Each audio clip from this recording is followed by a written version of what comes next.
The first five cards deal with your love, romance, relationship sector, and the bottom five cards deals more with, other energies. Honestly, I feel like it's more spiritual advice for you guys. The first thing I'm going to do is we do have the Tower here in your love sector, so I'm just going to clarify that so that I have a better picture, and then we'll go into your love reading, okay? So can you help me clarify the Tower? What's going on with the Tower? Okay. All right, so let me talk about what's going on here.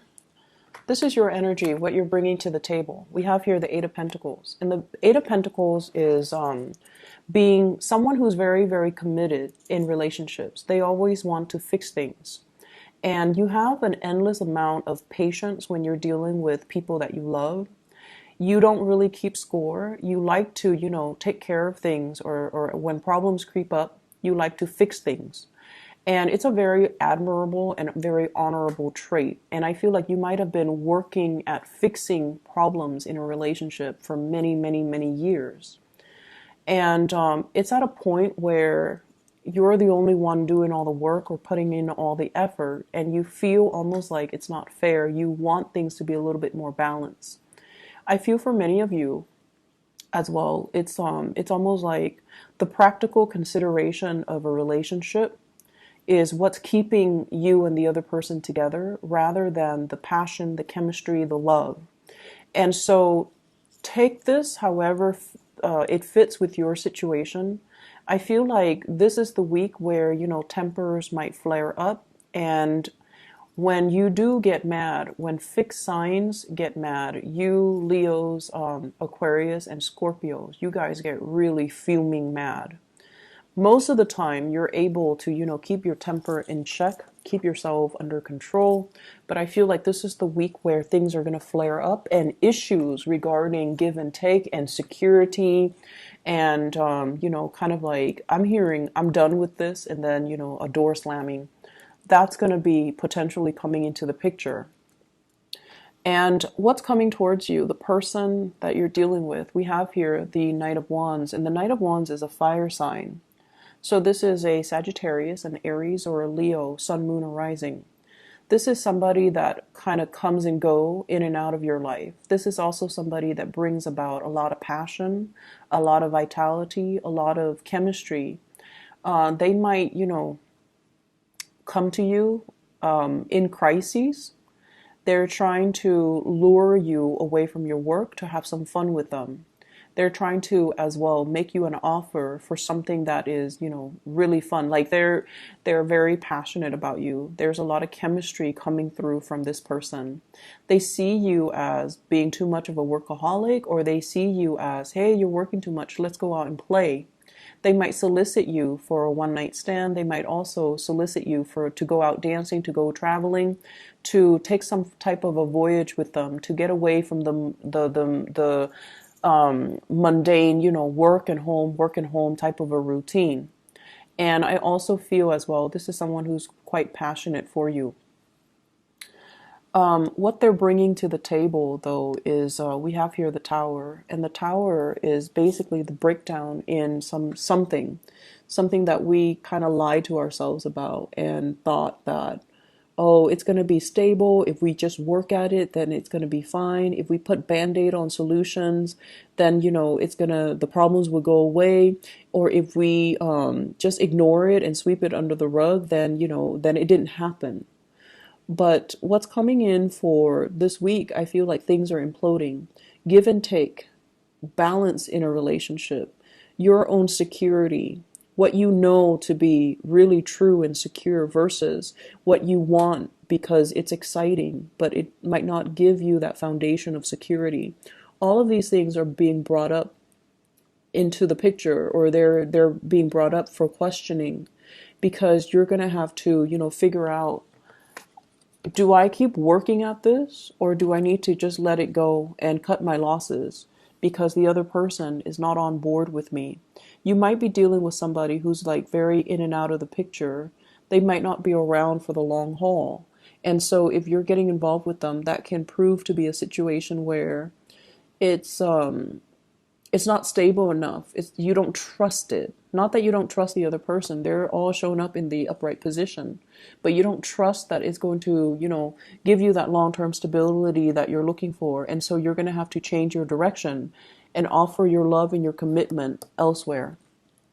So I clarify the Tower. I pulled out the King of Pentacles, and the King of Pentacles is you being very deliberate about how you offer your love, what you want love to look like, as well as who you have in mind to make this offer to.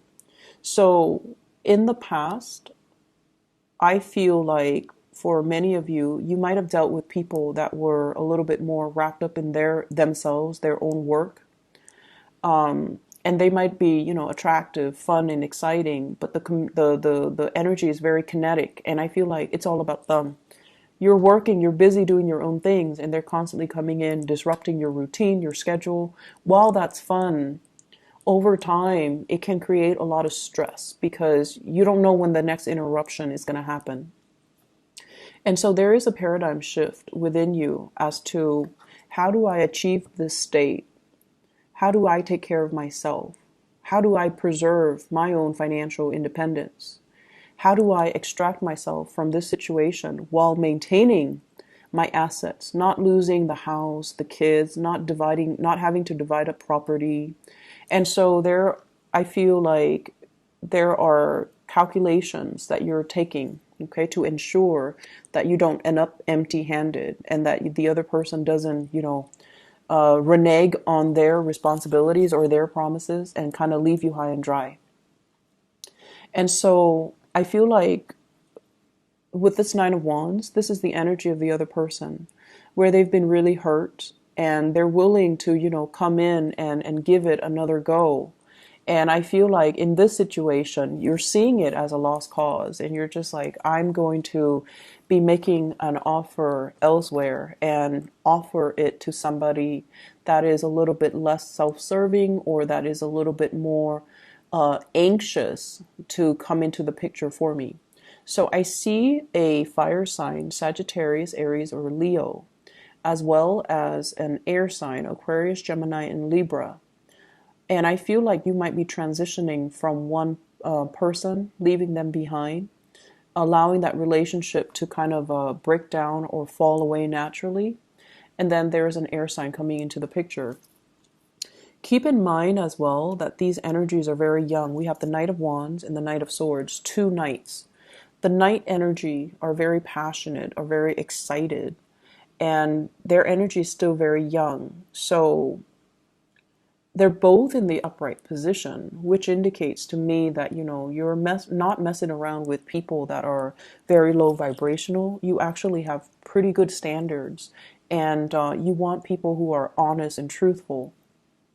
But I feel like you want somebody to build something with, and you're making an offer here to build something with the other person, and they're reciprocating.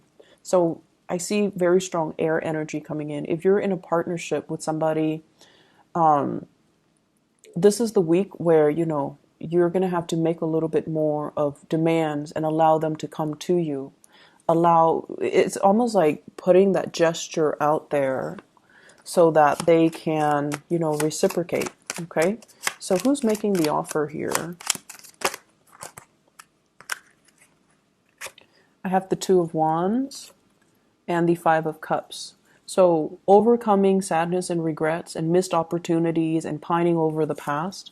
And we have here the Two of Wands. So I feel like this might be the other person coming into the picture, making an offer, or at least this is usually like a long distance type of a relationship, type of a card.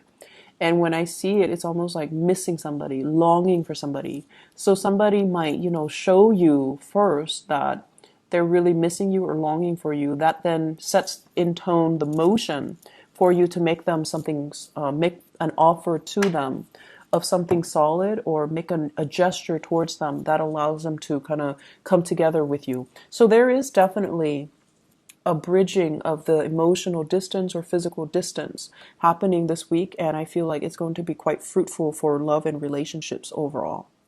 The other areas of your life, what we have here is the Fool. And right off the bat, I feel like this is wanting a vacation, wanting to, kind of leave things behind, wanting to live in this fantasy. Like, I wonder what my life is going to look like if I did this. I wonder what my life is going to look like if I scrap everything and move overseas. I wonder what my life's going to look like, if I took a different career path. So there is an energy here of daydreaming and fantasy and just, wondering what if. So this is like longing for a new start, wanting to travel light, wanting to just leave the past behind and start on a new course of action, a new career change, or even fantasizing about, moving location. Work is really, really piling on for you guys for this week. Okay. It requires you to be very, very here in the present, here and now, and to take care of responsibilities, making checklists for yourself. Make sure that you knock out these tasks one by one because they're going to be piling on, piling on. So on Monday, you might have 5 things, and then by the end of the week, you might have 10 other things that you need to take care of. So because of this energy, I feel like you're in such a daydreamy type of a mood. And because you've also been working really hard, I see for many of you since like the May time frame, since your birthday time, you're longing for a vacation. You're longing to just kind of leave the work behind and not bring it home with you or not let it affect your ability to go out and have fun and things like that. So very, very busy week. So the time to fantasize and the time to daydream and the time to, long for that vacation, take care of your practical responsibilities first before you can move forward, okay? I see a water sign here, a Pisces, Cancer, Scorpio, and this is somebody that I'm feeling this is like a person from the past that you might have had a relationship with. And I also feel like there's going to be communication, bridging of distance as well. And they're coming in, but I feel like you are no longer feeling this person. So it's like they're contacting you. There's this message about, reaching out, not altogether a sincere message. And the message might be like, hey, what's up? And like, how do you respond to that? Right? So I feel like you might just let the separation ensue because you're no longer intoxicated with this person. You're ready to move on and you're picking up the pieces of your life and really trying to implement new things, new way of doing in your life. I'm also seeing many of you going to the gym, lifting a lot of weights. I'm also feeling as well, eating healthy, trying to cleanse, not drinking as much, not letting like vices affect your health. So gambling, for some reason that came up. Smoking, drinking, there are many, many vices that I can mention, but where you fit along the spectrum. So I feel like you're not letting vices, negative habits, negative people back into your life. So I feel as if for those in relationships that have been straggling and, really problematic, there is an awakening. You're jolted awake. And I feel like you're shifting gears, moving on, and giving your love to somebody new. And then I feel like this is the week where you know how sometimes you've broken up with somebody, and regardless of how you feel about them, there's always that sense of like, what if, right? What if they come back? What if it's not done and over with? I feel like this is the week where you have that clarity, that closure. Oh, wow, I haven't really thought about them in, 3 months. I haven't really thought about them in 2 weeks. I haven't really thought about them in 24 hours. I'm really, moving on. And I feel like that's going to put a little bit of a smile on your face. Okay. So for those who have been heavily thinking about somebody or heavily waiting on somebody, I feel like you're done. You're moving on. And because of that, I feel like it's a good week overall to just focus on your responsibilities, don't get distracted, and quicken up the pace when you work, okay? I feel like that has to be said here because we have the Ten of Wands as well as the Eight of Pentacles. So like quickening up the pace, but at the same time, don't compromise on the accuracy of your work, all right? So Taurus, I wish you the best for this week. Take care of yourself. Bye-bye.